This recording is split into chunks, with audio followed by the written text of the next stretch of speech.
भारतीय शेयर बाजारों में आज 3 अप्रैल को तेज उठापटक देखने को मिली। डोनाल्ड ट्रंप के टैरिफ ऐलानों के बाद सेंसेक्स जहां 322 अंक टूट गया, वहीं निफ्टी लुढ़क कर 23,250 के पार पहुंच गया। लेकिन छोटे और मझोले शेयरों की चाल इससे उलट रही। बीएसई का मिड कैप इंडेक्स 0.31% बढ़कर बंद हुआ, वहीं स्मॉल कैप इंडेक्स 0.76% चढ़कर बंद हुआ। इसके चलते निवेशकों को आज कारोबार में करीब 33,000 करोड़ रुपए का फायदा हुआ। अमेरिका के राष्ट्रपति डोनाल्ड ट्रंप ने भारत पर 27% रेसिप्रोकल टैरिफ का ऐलान किया है। इसके चलते IT, ऑटो, मेटल और ऑयल एंड गैस शेयरों में तगड़ी बिकवाली देखने को मिली। वहीं दूसरी तरफ फार्मा, यूटिलिटी, पावर और टेलीकॉम शेयरों में तेजी देखने को मिली। अमेरिका ने फार्मा सेक्टर को फिलहाल के लिए टैरिफ के दायरे से बाहर रखा है। कारोबार के अंत में बीएसई सेंसेक्स 322.08 अंक या 0.42% की तेजी के साथ 76,295.36 के स्तर पर बंद हुआ। वहीं NSE का 50 शेयरों वाला इंडेक्स निफ्टी 82.25 अंक या 0.35% बढ़कर 23,250.10 के स्तर पर बंद हुआ। बीएसई में लिस्टेड कंपनियों का कुल मार्केट कैपिटलाइजेशन आज 3 अप्रैल को बढ़कर 413.31 लाख करोड़ रुपए पर पहुंच गया, जो उसके पिछले कारोबारी दिन यानी बुधवार 2 अप्रैल को 412.98 लाख करोड़ रुपए रहा था। इस तरह बीएसई में लिस्टेड कंपनियों का मार्केट कैप आज करीब 33,000 करोड़ रुपए बढ़ा है, या दूसरे शब्दों में कहें तो निवेशकों की संपत्ति में करीब 33,000 करोड़ रुपए का इजाफा हुआ है।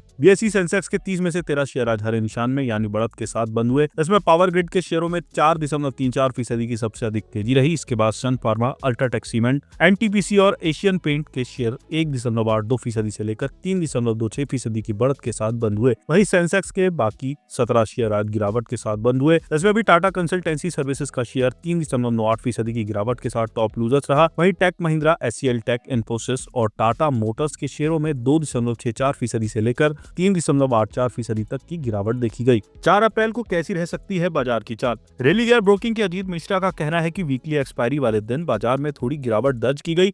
इसका मुख्य कारण कमजोर ग्लोबल संकेत रहे। अमेरिकी टैरिफ ऐलान के बाद निफ्टी इंडेक्स में गिरावट आई, लेकिन चुनिंदा हैवीवेट शेयरों में मजबूती के कारण इसमें कुछ रिकवरी हुई। इसमें शुरुआती कारोबार में नुकसान कम करने में मदद मिली। 23,250.10 पर बंद होने से पहले निफ्टी आज सीमित दायरे में घूमता रहा। सेक्टोरल इंडेक्सों के रुझान मिले जुले रहे। फार्मा और बैंकिंग, खास तौर पर PSU बैंकों ने बेहतर प्रदर्शन किया, जबकि IT और ऑटो सेक्टर में बिकवाली दिखी। हालांकि छोटे और मझोले शेयरों ने अपनी मजबूती बरकरार रखी। इसके चलते मिड और स्मॉल कैप दोनों इंडेक्स हरे निशान में बंद हुए।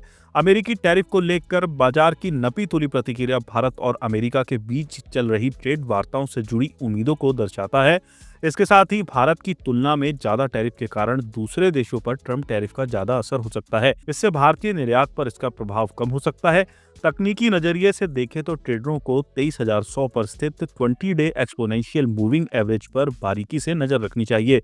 इस स्तर से नीचे जाने पर बिक्री दबाव बढ़ सकता है और निफ्टी 22,800 तक गिर सकता है। इसके विपरीत इस स्तर से ऊपर बने रहने तक निफ्टी में रेंज बाउंड मूवमेंट देखने को मिल सकता है।